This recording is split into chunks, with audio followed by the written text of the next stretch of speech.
Hey, welcome to the Happy Rant podcast. I am your erstwhile host, Barnabas Piper, here without Ted Cluck, who is off doing, I don't know what Ted is doing. He's probably resting after a super busy Easter, even though he's not a pastor.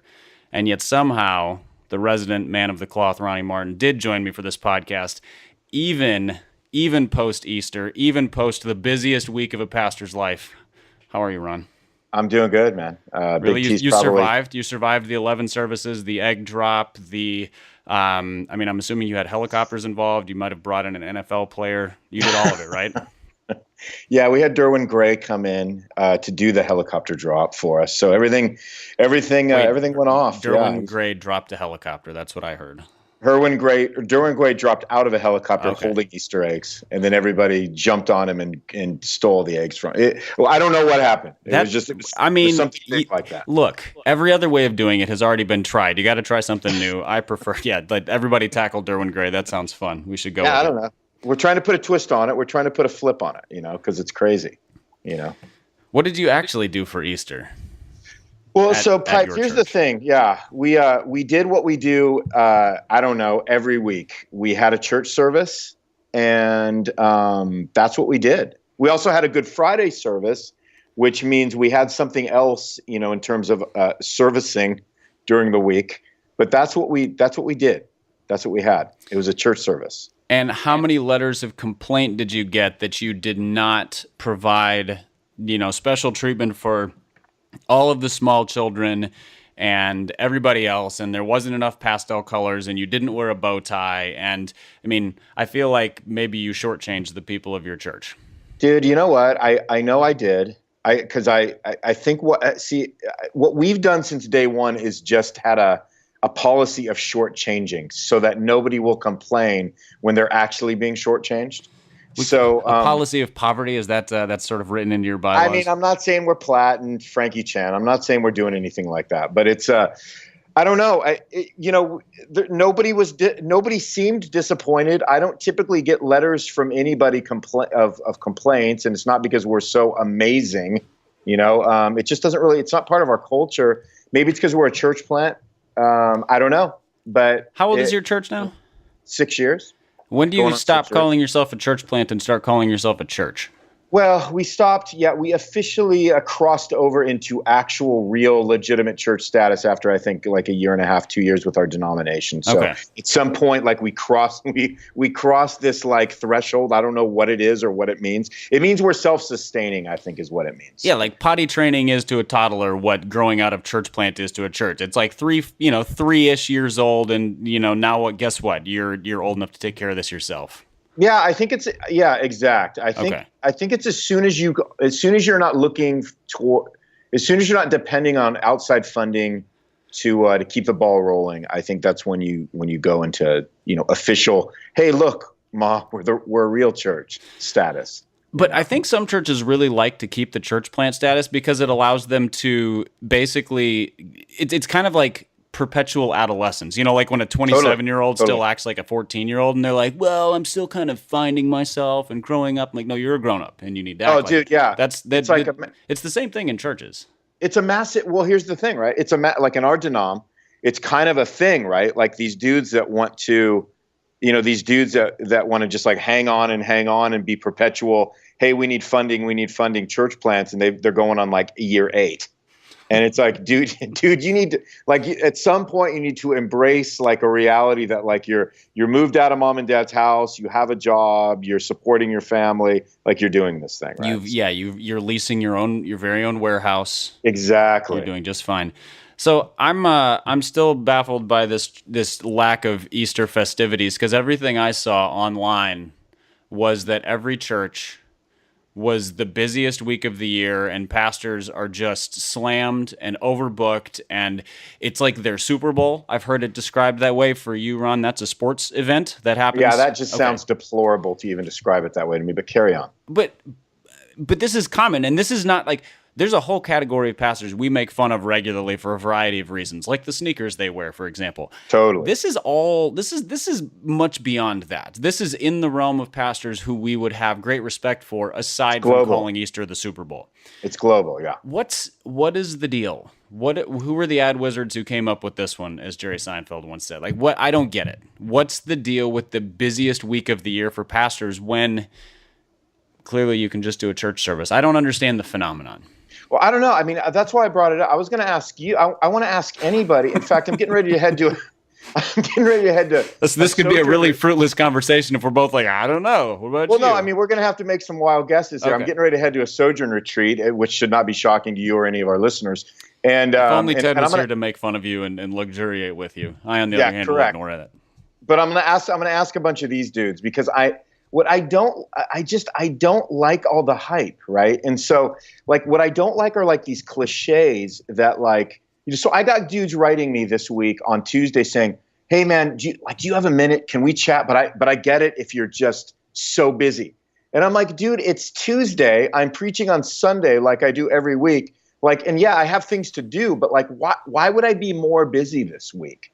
And like, the whole phenom of like Easter week being the craziest week, like, you know, of all the weeks in the pastoral calendar year. I know. I mean, I don't know. Does the worship band do 11 times as many songs? Do you preach 7 sermons instead of 1? Well, okay, you're onto something there. So the only thing I can say is that I know that some churches, especially the ones that are big, you know, they start doing their Easter services like on Thursday night or whatever.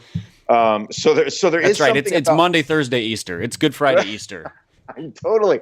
But like, I don't know. Like, we're not doing, you know, we still just had one service because we're not big.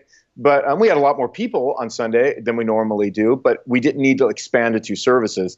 But I know if you're like a mega church, you know, you have to, you know, you increase, you know, you do like 9 services. So I don't know, that does add a lot of extra work on the weekend. There's no doubt. Maybe the band, because of that, they have to do a lot of extra work. Maybe it's because there's a Good Friday service.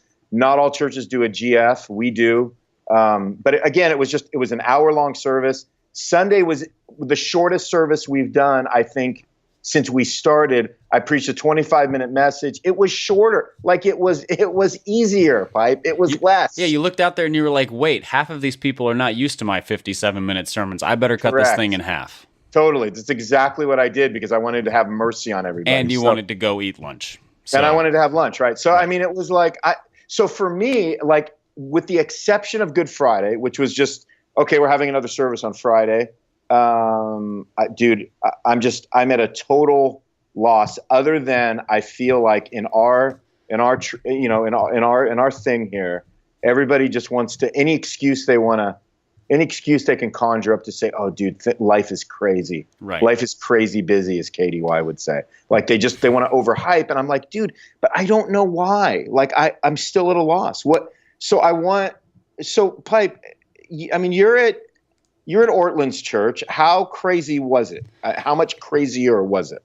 Well, I will say this. I went in and had lunch with our 2 main pastors on Good Friday to talk about some planning things. Dude, that's big. That's outrageous, too. It was Good Friday. And so it means one of 2 things.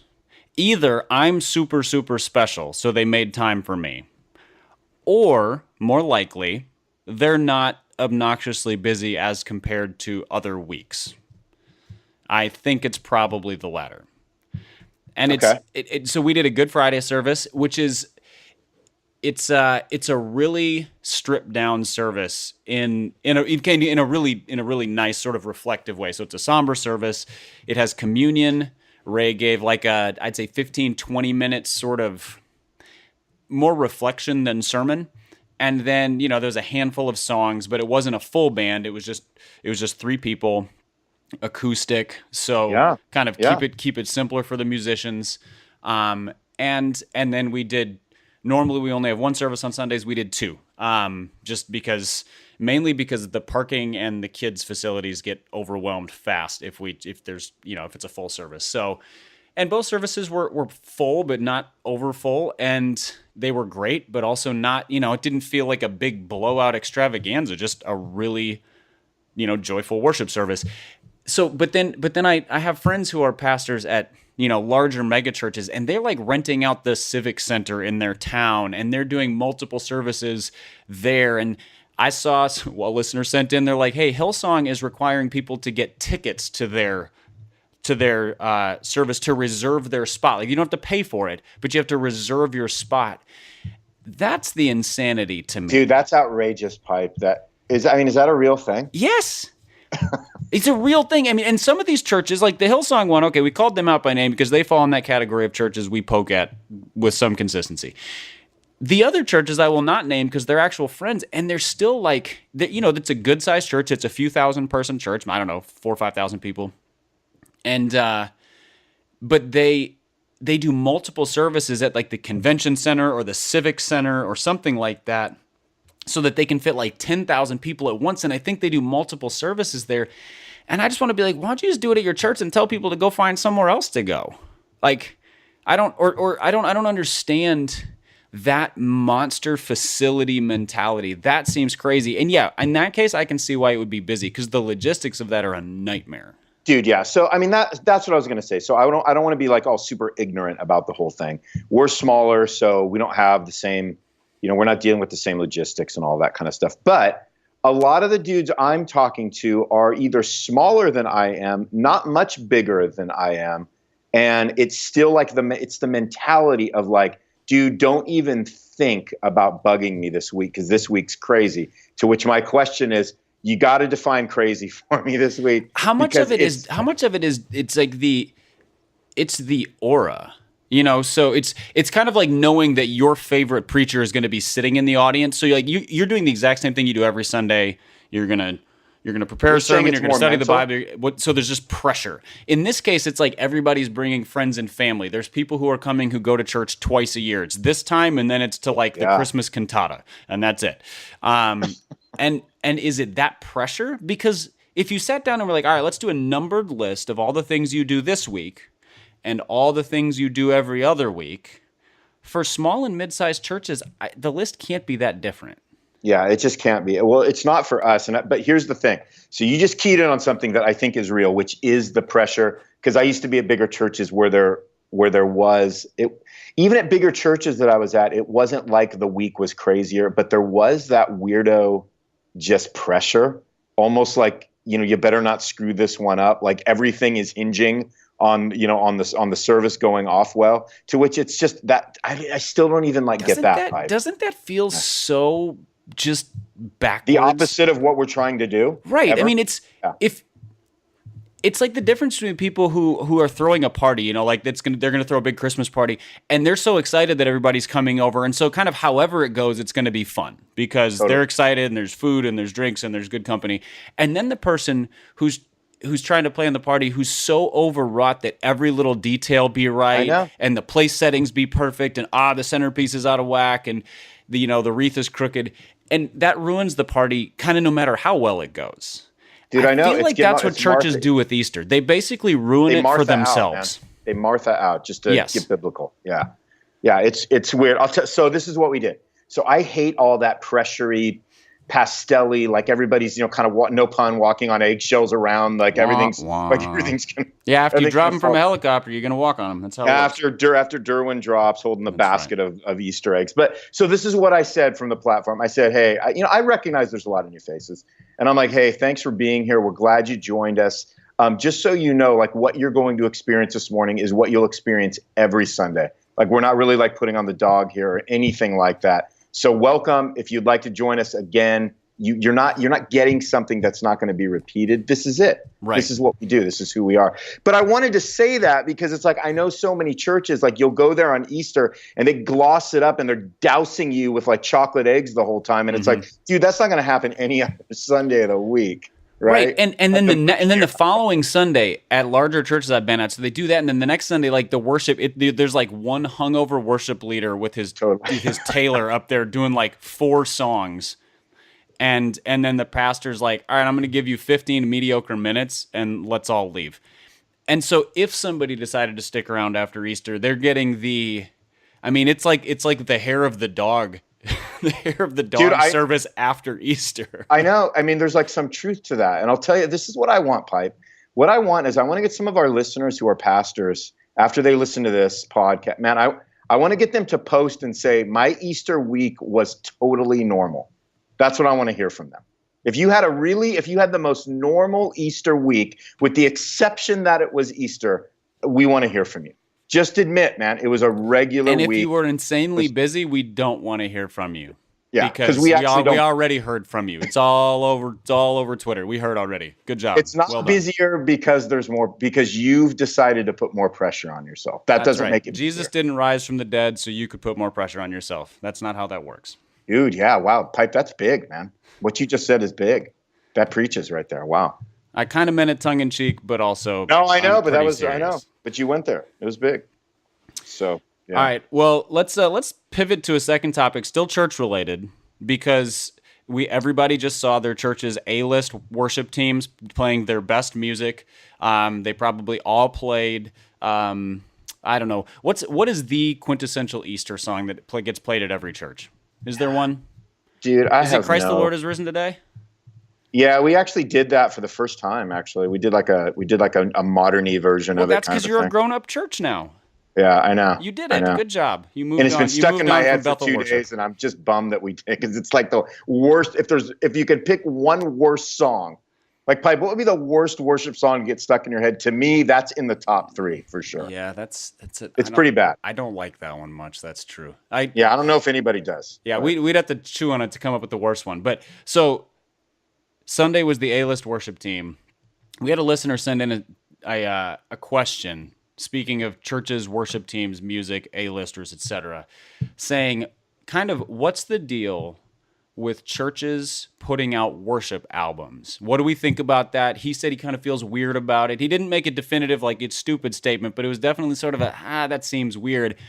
Then he made it personal because he mentioned that he used to attend the church where I am now, and our church last fall put out a worship recording of 8 or 9 songs. It was a live recording, so with the congregation there, and so as a former man of music, or a man in the music industry, you're still a man of music. Let's be honest.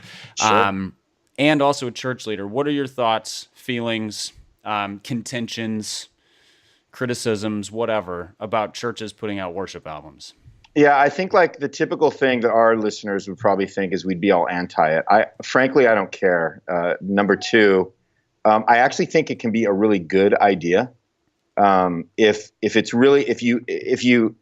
you put it out there in terms of it being a resource for your congregation, and you're singing a lot of the songs that you put on it, especially if you're a church that writes a lot of originals, it's just a way for your congregation to like listen to what you sing on Sundays, know the songs better, enjoy them.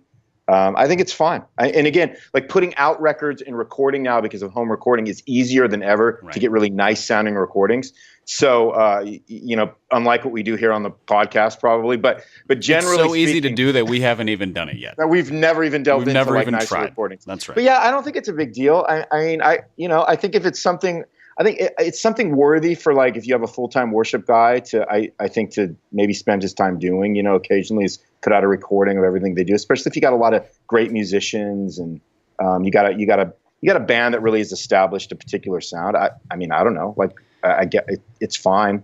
I think so. One of the things you said that I resonate completely with. So I'll take it one step further, and I'll say it's not only fine. I think it's great. I love it when churches do this, as long as a significant number of the songs they're doing are original compositions. Yeah. Because I think that's such a fantastic way. Well, first of all, I will say any worship music coming out of a church, I am more inclined to like than something coming out of a record label. Yeah. Because that's not worship music, that's commercial. That's just commercial junk with some like Jesus glitter sprinkled on it to make it shiny and pretty and fool the people at K-Love. Like it's not actual worship music. Whereas you listen to stuff that comes out of churches who are intentionally writing, composing music, thinking, how can we lead our congregation in worship? How can we do something that supports a sermon series or that walks people through a book of the Bible or things like that? Those are always better songs.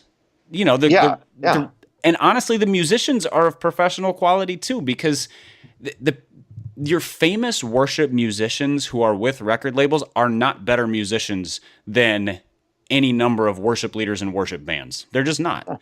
And so, like, it is what it is. Yeah, the one that musicians Emmanuel put out, yeah. I really like it. Austin Stone does great stuff. You are part of the Sojourn Network. There's more than one church in Sojourn that puts these out. There's a church called Red Mountain in Birmingham, which is one of the first churches I know of who did this. They do a lot of kind of revising old hymns and putting new tunes to it. So generally speaking, I think it's great. The only downside is if there are commercial aspirations. Well, and I think that's what's going to take the hit. And it's like, so then you get into the idea of, okay, so are we going to release? How are we going to release it? You know, Sojourn got super hipster and used to put out vinyls, but I think it was because a lot of the people that were coming to their churches would like enjoyed that medium. So, again, it's like, yeah, what's the motivation behind it? And whereas my church gave out CDs to everybody, and I was like, I don't own a CD player. Yeah, nobody owns a CD player anymore. I don't have one in my car. Well, I think I do now, but the car I had at the time didn't have one. I don't have one on my computer, and I don't own one. They just needed to put a link in the bulletin so you would know where to go download. Yeah, I mean, it was available digitally, so I just went and downloaded it. But for sure, yeah, I mean, it's the other thing that comes out of this is oftentimes we sing new songs at church that are written by worship leaders from other churches, so they're not your big record label releases. Totally. Or like the Hillsongs, the Bethels, the whoever is, used to be like Vineyard back in the day, like those big worship networks. Passion. Yeah. It's not one of those. It's coming from a Matt Boswell. It's coming from an Aaron Ivey, or or the worship leaders they lead with, who they write with, and those are often they're awesome songs, and they're much more singable too, because they're not designed for performance as much as they are corporate worship. So I don't know. I like it. Dude, I think, you know what it is too, though? I mean, you brought up a good point, but I think when people hear like musicians and recording, they immediately go to music industry with it. So there's automatically in people's mind this thing of like, well, why are you releasing something? Is it because you want to be famous? Is it because you want everyone to hear it? It's like, well, no, I do want everybody to hear it. The only reason why you would ever release anything is because you want as many people as possible to hear it. Right. Like correct. That's just common, why do it if you Except this podcast, we do this with no expectation or intention of anybody listening to it. So the fact that we do have a decent amount of people listening to it is just gravy, right? But utterly accidental. Totally. And to me, like, that's what it is. Like, I want as many people as possible to hear the podcast. I would want as many people as possible to hear a worship album or anything that I do. But again, the motivation behind it is, I think, especially in a church context, if you're doing it to serve your congregation, do it, man. I mean, like, it's gonna make for ultimately better worshipers, especially if they're more keyed into what it is you're singing on Sunday, rather than hearing a song once every 4 weeks. They really know it. Right. I don't know. Let me pose this question: is it, if you post your church's sermons online, or you have a podcast feed? So at our church, we have, an Emmanuel Church podcast feed. You can subscribe to it. So, by Monday morning, you can get that week's sermon. We also live stream it, which, not every church does live stream. A lot of churches do podcasts because it's free, basically. Yeah. What's the difference? I don't think there's... Except like cost. It costs more to put out a decent album just because of editing and production and that kind of thing. But you're not doing that every week either, right. So that's a one-time thing. I don't know. I don't see any difference with it. See, I don't know. So I have released so many things in my life that, to me, it's not even something that goes through my mind. Like, if you have something to release, I don't know, release it. If you want people to hear what you're doing, release it. I just, you know what I mean? Again, if it's a money-making thing, but I don't know what's going on in somebody's heart when they release something, what their motivations are. I think the only reason this is a question is because the idea of worship music has been co-opted by the commercial side of things. So the churches who are releasing the albums are doing what the church has been doing forever. When the Wesleys wrote hymns, when Isaac Watts wrote hymns, when William Cooper wrote hymns, when Ann Steele wrote hymns, they were releasing those as hymnals for the church at large. Totally. Yeah. When, Columbia Records gets a hold of a Christian artist and decides to commercialize them and they call it worship music, that's a bastardization of this thing. That's not worship music, and then we're trying to jump on that train. Like, they're trying they're trying to sort of co-opt a thing that's been good for a long time. Totally, man. It's just edification. I mean, like Jesus wanted his words released, right? That's why we read the Bible, right? So it's like as many people as possible to hear good content. I mean, like, let's get it out there. Right. I mean, that's my philosophy on it. I mean, I just don't care. I mean, I can't judge another person's motives. So that's between them and the Lord. But like, man, I can't imagine like any sort of like argumentation about whether I should release my. It's like, well, if you don't want anyone but your congregation to hear your sermons, well, don't release it. I don't. Yeah. I mean, and most churches don't. In terms of like their music, most churches don't do albums. But if you have it, do it. It's great. Yeah. Right. Exactly. So why not? So. You made the point of, we want to spread good content out there. We want as much of it out there as possible. Let's make a quick turn into bad content, because why not? I would like you, Ronnie, to give me a defense for why people should watch 8 seasons of softcore porn. And by that, I mean Game of Thrones. Wow. If you couldn't tell, I have a bit of a slant and an agenda in this question. Pipe, I'm so glad that I don't watch GoT, man. Would you you'd be very triggered right now, wouldn't you? As I'm sure some of our listeners are. They've probably tuned out because they're like, ugh, these conservative blowhards. But here we are. Dude, yeah, it's a great question, man. I mean, it's a really great question because, I don't really get it. I watched, so I'm going to, full disclosure, man, I think one time, and it may have been on a plane, I don't know. It was when I was hearing all the, Game of Thrones, like all the hype, right? All the GoT hype. And I think I watched like a quarter of an episode one time because I was like, all right, let me see what it's all about, And I remember I got through I don't even know if I got through a quarter of an episode, but I remember thinking like, dude, hold on. I mean, this is a lot of stuff that like I should not be exposing myself to. Yeah. And again, it was just some random. I mean, it was nothing. It was nothing I even searched out. It was just something that was there, and I said, well, "Let me check it out." And it was like, "Oh, I can't watch this." You know what I mean? And it was the content was. I thought the content was just insane.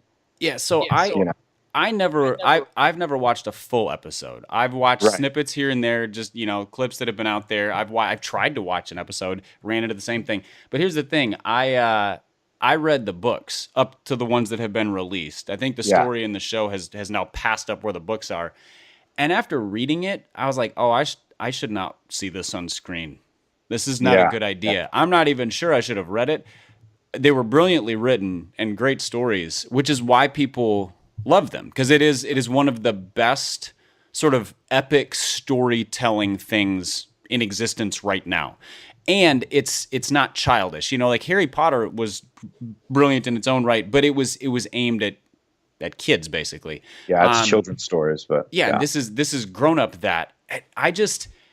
I have yet to hear a compelling argument of why it is a good idea for Christian people to watch that level of, I mean, just it's just rampant with the sexual content, the nudity, there's rape, there's incest. It's not just like there are some scenes. We make that joke about a lot of things, things you can sort of skip over, whatever.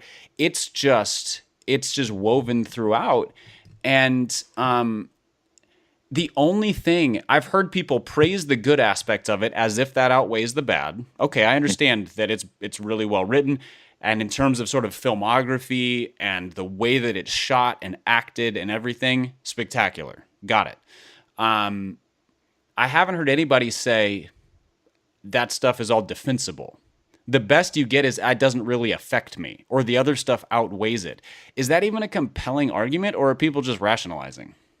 I don't know. I think that's it right there, because I think like we've come out of an era of Christianity where, if we go back far enough, there was that whole, it was coming out of that bubble, that evangelical bubble where it's like everything, we can't partake of anything that doesn't exist or was that originated within the church because, it's secular and somehow, it's not something that's going to edify us on any level. And so I think we've made some strides coming from that, because there's a lot of artistic things that we as Christians should dive into, that we should embrace, that aren't super provocative, that can be edifying, even if there is a sense of even if there is even if there is parts of it that may be a little provocative, So I think on that level we can enjoy certain things that can have a bit of a can be a bit edgy. But I think like there has to be a line, right? Where we have to pull back and we have to go, okay, but this is not doing anything good for my heart on any level, right? Because again, I'm a human being and I'm susceptible to things, changing and reshaping my heart. So I again, like what that line is, I mean, to me, it would be really hard to make a compelling case that from just an artistic standpoint, that is justification for you to dive into what I would say, like calling it softcore, I think is being really generous with it as well. Softcore porn. I mean, dude, it's crazy. Yeah. And so, and I think Kevin DeYoung wrote an article that like last year on this one, that a couple years ago when the to be new fair, season, if you started it then, you're probably still reading it, but it is 1,100 pages long. But yeah, but I don't know. I mean, again, so on one hand you can go, well, okay, I don't have the conscience to do certain things, but I have the freedom to do other things. To me, this one is just on any level. I would argue with anybody that this one just goes beyond. It just goes beyond that, right? Yeah, and that's the thing is, I have this like gut visceral reaction against drawing lines that are like for other people and saying that's just a no. I mean, obviously you get to things like pornography. No, that's not okay. Illegal substances. No, that's not okay. But other than that, I mean, most things I look at and I'm like, there's a matter of conscience. There's a matter of judgment. This is one that it took me 7.5 seasons of this show, but I'm finally at a place where I'm like, I think the line is no. Yeah. I think the line is just that the compilation of what's in that, the good doesn't outweigh the bad. And I'm not a prude, and I'm not trying to be heavy-handed. The other thing is listening and watching young guys try to defend it while doing just a masterful tap dance around the issues of like the effect that watching nudity has on them. They just won't even address it. They won't even acknowledge that it's an issue, except that bloody everybody knows it's an issue. And so it's just lying. It's lying to themselves. And that's, I think, what has finally pushed me over the edge, is watch guys just essentially just like throw their hands over their eyes and be like, I'm not seeing what you're putting in front of me. La la la la la. I'm not listening, kind of thing. And it's asinine. It's there. I can't get around that one anymore. Dude, no, I know. And like, I think like there's two things that struck me about what you just said, man, is that like on one hand, yeah, we came out of that era where we don't want to sound prudish. We don't want to say, hey, it's not like it, man, it's, you know what I mean? It's like, man, we got to be able to watch stuff that goes beyond the Smurfs, even though I was never even allowed to watch the Smurfs, right? But like, I was gonna say, that one had a wizard in it. That's questionable. Correct. But I mean, but at the same time, I mean, I think so. A lot of my friends, right, that come from the industry that I came out of, I think if you can put an artistic tag on something, in other words, if something is a great film, or it's something that's sort of a must listen to because like musically, it like checks off all of these like boxes because it's amazing and it's artistic, and it's there's a lot of ingenuity with the production, all those types of things. Somehow like that in and of itself like justifies the listening or the exposure to it. And so on one hand you're like, well, yeah, I don't want to be prudish about that, and I want to be able to like watch something or I want to be able to listen to something on a particular level, whether it's production or whether it's lyrical, whether it's musicianship, or whether it's filmmaking or whether it's acting. I want to be able to appreciate that because there can be a benefit to that. Mm-hmm. But there has to be a particular line where you just go, that's just not healthy for me though. Like that conjures up things in my mind, in my heart. Yes. That's going to take me to a place where I got to stand before God and I got to say like, are you okay with that? And then have to, yeah. And the question of like, what is being set forth as sort of normative and acceptable and good. There are plenty of really good movies that have nudity in them. Like good in the sense of like, it's you can make a good justification for why people who follow Jesus should watch this. Now, either that you look at one short scene and say that's a that's a thing that needs to be skipped, or you can kind of explain what it's doing in there. Something like Game of Thrones it's great. Basically, it's just normative for there to be sex, to be nudity, to be, whatever. It's just sort of, it's like the context, the backdrop. And that's exactly the kind of thing that we would say is problematic about the porn industry, like the over-sexification of society. Except that in this case, because it's got the art label on it, exactly, we call it okay. And the thing is, I think people need to remember that art is not amoral. Exactly. It can be, but art promotes something. It shares a message of some kind. And so I don't know, it feels so intellectually and spiritually dishonest to hear Christians defend it. And I'm kind of surprising myself because I didn't realize I felt so strongly about it until about 3 days ago. Well, probably about the start of season 8. And just because everybody's going bonkers over. And it has taken over my social media feeds, which, I'm thinking about going the way of Ted until the stupid show is over, and it's just everywhere. And then hearing Christian people defend it, and I'm just like, that I don't get you, and I don't try not to be judgmental. I'm certainly not a legalistic person, but that just seems like a line that I can't figure out why you decided to just triple jump right over. I know, dude. Well, dude, yeah. I mean, Pipe, and it doesn't. Yeah, I mean, I'm not going to judge anybody if they're geeking out on the new season and all that. I mean, because I'm not having a personal conversation with them. I mean, this will probably be the extent of my personal conversation with anybody about Game of Thrones because I don't watch it anyway. And honestly, my closest friends don't watch Game of Thrones anyway. It's just not a topic of conversation. But when it's all over, and then when you feel like. In other words, like it does something like it's strange to think that it does something weird to my conscience when I'm viewing somebody on social media thinking that's so strange they would watch that.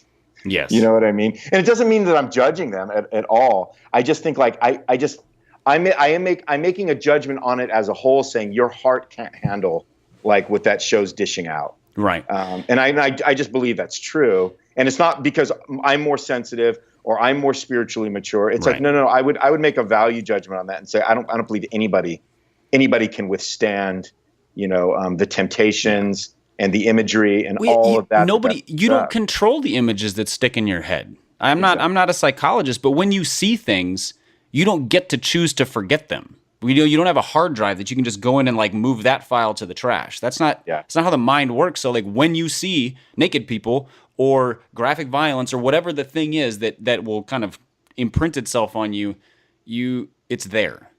Yeah. And I think it's a profound lack of self-awareness by a lot of people to recognize that they are stocking their minds with this stuff, and it's going to be to their detriment. And the other thing is maybe they just don't care. There are some people, there are plenty of people who just don't care. But I don't know. It's of great confusion to me, and it seemed like something that would be worthy of bringing up on the podcast to kind of talk through. I wish we could get Ted's opinions on it. I'm sure he has some thoughts too. Dude, yeah, I think a lot of it is just being like, if I'm going to look at my own life, there's probably things that like I become calloused about, like whether it's things that I see or things that I listen to or things that I read. I don't think much about it, maybe because I've engaged in it for so long, and that's probably it's probably the same way with Game of Thrones with some people. They've watched it since season 1. They've gotten used to the imagery. It's something that doesn't really It's something that doesn't even, it doesn't even cause them to be reflective. Are you moving it towards neutral, or are you saying that's a bad thing? No, I'm saying that's a bad thing because, like, anything that we let our minds anything that we let our minds and our hearts like standardize. Yeah. When especially if you're a believer, you have the Holy Spirit. There's a particular kind of sensitivity there. Something's not going right. Internally, right. If we've gotten to that place with anything. And again, it doesn't, dude, it can be, we know that anything can become an idol. Anything can become something that we can't live without. Anything can just sap all of our affection. And if that's one of those, in other words, the question I would like to ask is, hey, are you able to just stop watching it? And And that's the question that you would have to ask somebody. But somebody could ask the same thing of me and other areas that are probably a little less provocative, right? Are you able to stop eating that? Are you able to stop listening to that? Are you able to stop, loving that particular thing that you love, even though it might kind of seem fairly neutral? Well, I don't know. If I can't, then that's kind of the question we're asking. What kind of are we enslaved to it? Yeah, and I think that's a fair question. I mean, it's the kind of question we should be asking about anything. Yeah, whether it's technology we're addicted to, or work habits, or working out, or food, or I mean, alcohol, or watching shows. But there is something different about just content that is pretty explicitly out of bounds for a Christian. Like, this is outside of a thing that God would consider good. And that's, so food is a neutral that we can turn into an idol. Porn is bad. I mean, I don't dude, at the risk of stating the obvious. Porn is bad, dude. I love it. Like all this stuff, man. All we need to know about porn, Pipe, is that porn is bad. Don't participate in that. It's bad. Dude, I love it, man. I love how, man, we're really dadding out right now. Yeah. Aren't we? I know, that's what I feel like. I feel like my dad is yelling at me through my own voice right now, and it makes me uncomfortable. But also, I think we might be right. I feel fully yelled at. Yeah. I feel like super guilty for watching Game of Thrones, even though I've literally never watched it. Yeah. Thanks. Yeah. Cool. All right. Well, we have done what we always do, and we have wandered to and fro. And for listeners who have been with us for a while, you know that we have a standard sign off. But we've decided to set that one aside, both because we've used it for a few years, but also because Rachel Held Evans in the last couple weeks has been in a really serious health condition. You can find more about it online, and needs our prayers. And we've used her name as a joke for a variety of reasons, but this isn't a joking thing. So we're gonna refrain from using her name as our sign off anymore. So until next time, I'll leave you with this, listeners. Girl, wash your face. The Happy Rant is brought to you by Resonate Recordings. If you go to resonaterecordings.com, you can see the full range of services they offer. So if you're considering starting a podcast, they are the ones we recommend going with. Again, go to resonaterecordings.com to see their prices, to connect with them and ask any questions, and to see what they can do to help you launch, edit, master, and improve your podcast. Again, go to resonaterecordings.com to see what they can do to help you launch and improve your podcast.